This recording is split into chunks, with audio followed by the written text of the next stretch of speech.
So, a couple things that I wanted to touch on.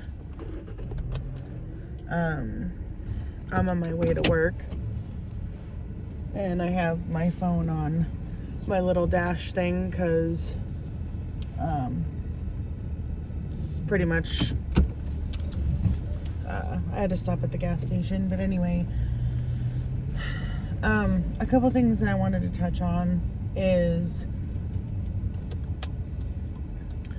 I read the email that you sent, and I watched the videos that you recorded, and I understand where you're coming from. I understand, like, that you think that what I said to you was giving you hope, and that was not my plan of it. My plan was basically to get you to realize that, like, I'm not just feeling like everything's okay. I'm not just okay with the way that things have gone. Like, I wanted you to feel that I understood you and I wasn't ignoring you or your feelings, because that's the way you made me feel, and because I know you're going through a difficult time with everything, and I know that you're not handling it well. So I wanted to reassure you that I was understanding where you were coming from, that it wasn't just me being selfish and, you know, like, not caring that you're struggling and going through a lot of stuff. Like, I was hoping to get, you know, through to you that that's what I was feeling. You know, you say in your video that you sent me to choose, you know, you or the new. And what you don't understand is I cannot choose like that. It doesn't work like that. You say that you think that I don't love you, but, like, something is there. The thing is, though, something is always going to be there because we have a kid together. Like, that happens. And that's, like, what a lot of people don't understand is, like, when they leave their partner, you know, that they have a kid with, which, I mean, it happened with me and Mike too. There's still feelings there because you guys had a kid together. Being together for 10 years is a long time to be together with somebody. But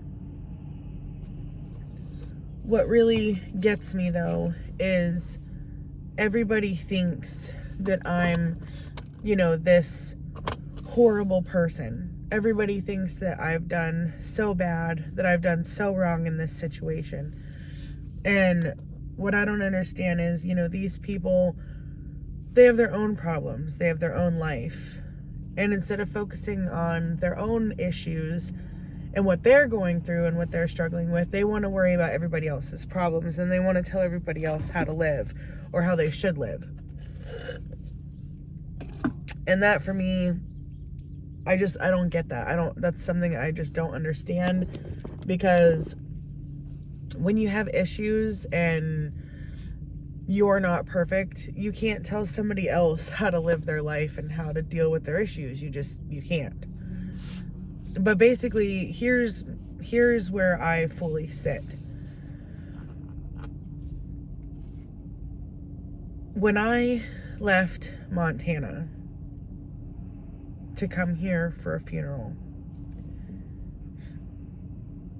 I knew that I wasn't going to be okay when I got here, because I loved my aunt very much, and she was a big part of my life growing up.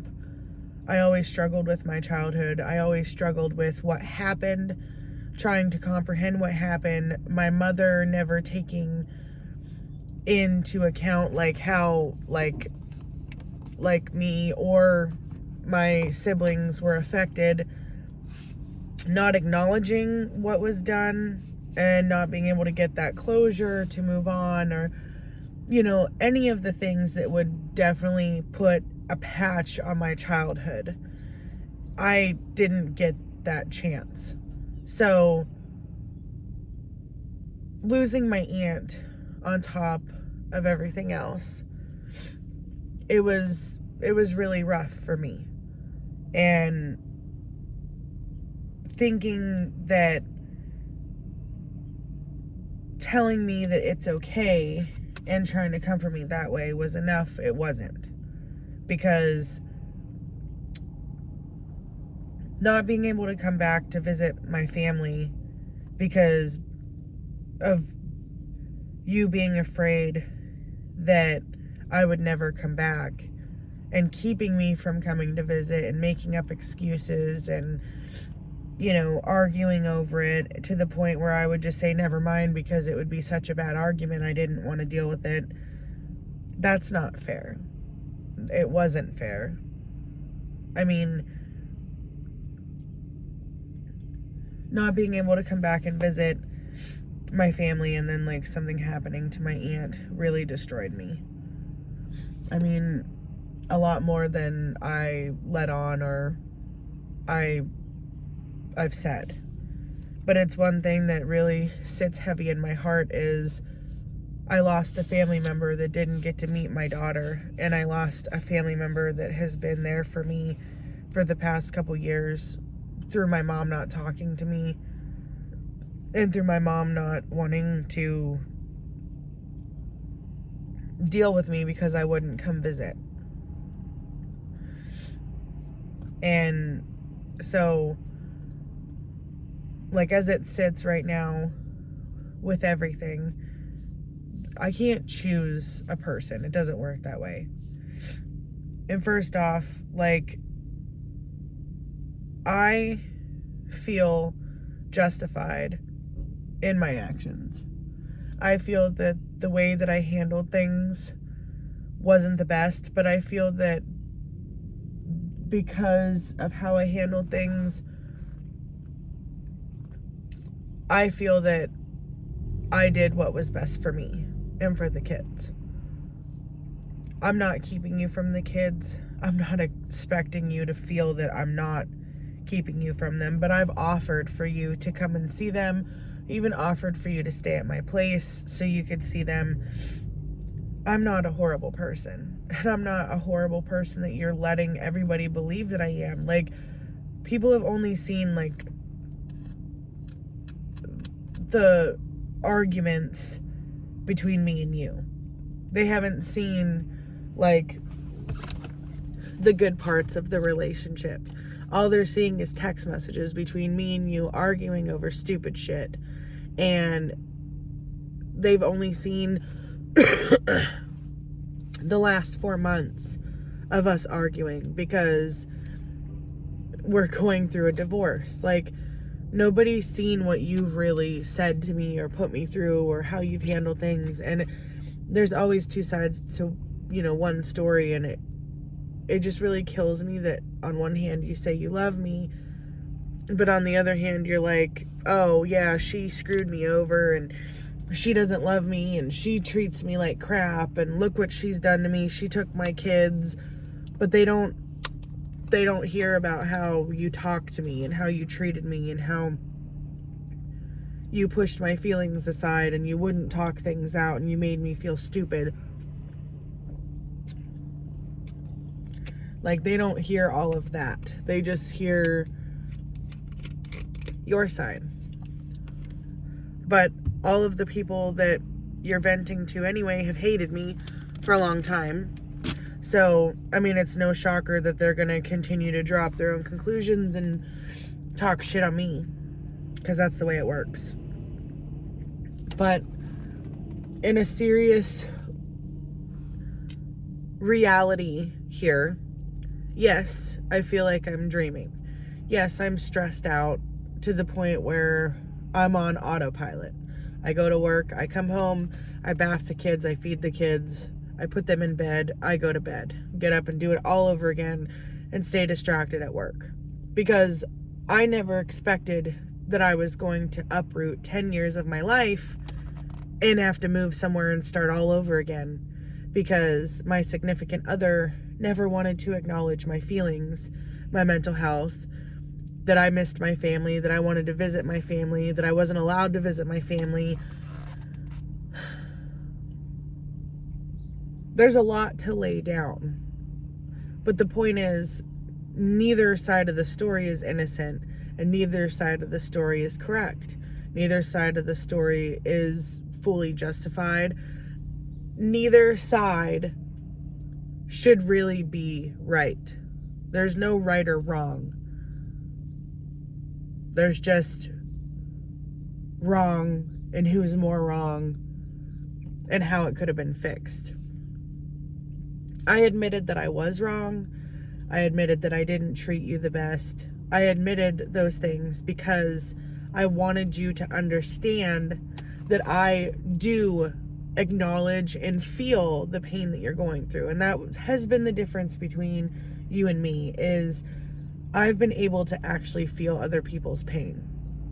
I feel your pain when we're on the phone, and you're videoing with Isabel and you start crying. It tears me up. When you email me long things and you start talking about feelings, it tears me up. I don't want to continue to feel this way. I want to be able to move on and feel like I can be better. I can't choose between you and somebody else. The fact of the matter is, I fell out of love with you because of the way that you handled my mental health and the way that you handled my feelings, emotions, all of that. I fell out of love with you because of how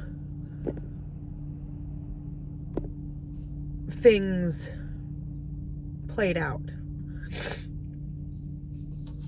I never cheated on you.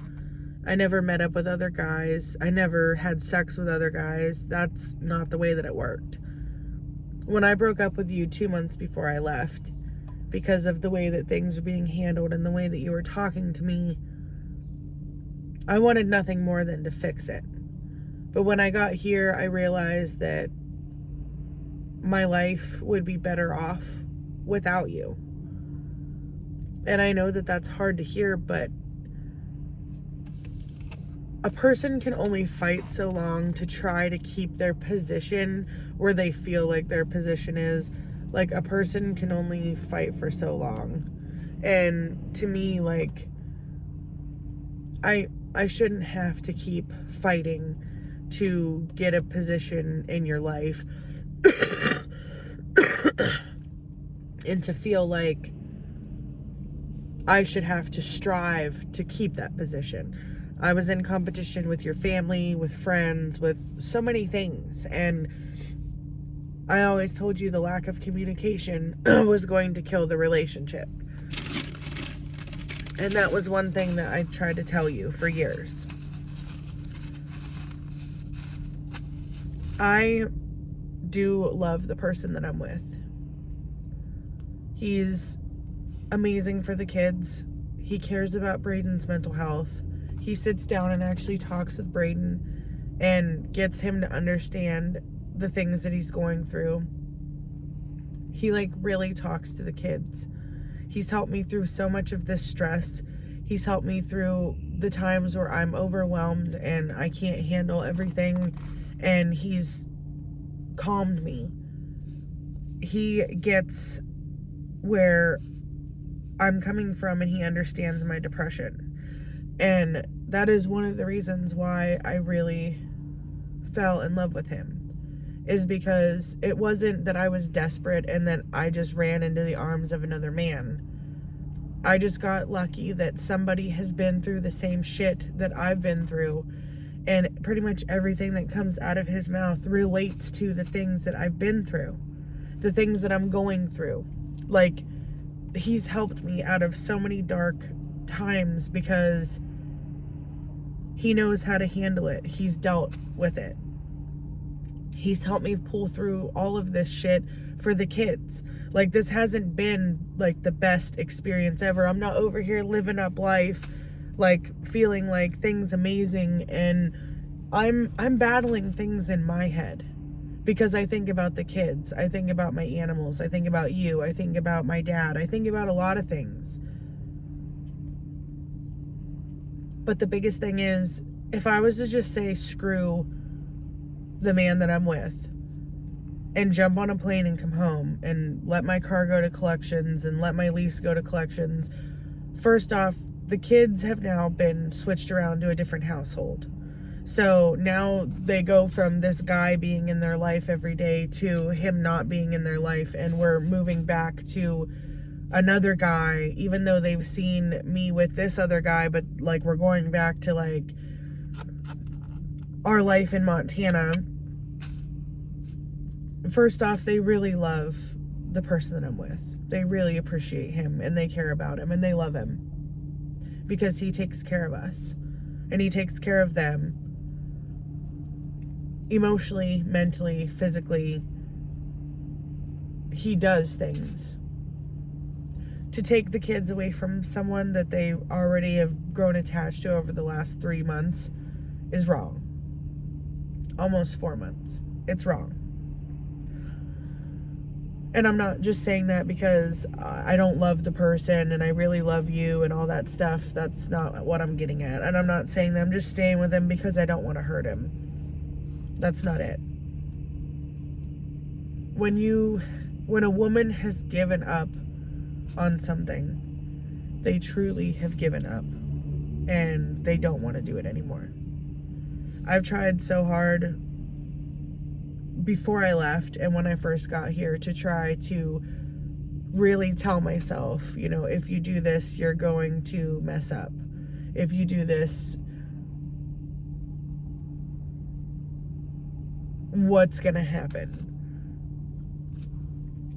Like, how is it going to work out? You know, are you going to ruin something that you have going, or is this a new chapter? I've really thought about it. And I just know that I don't want to ever feel the way that I felt for the last couple years ever again.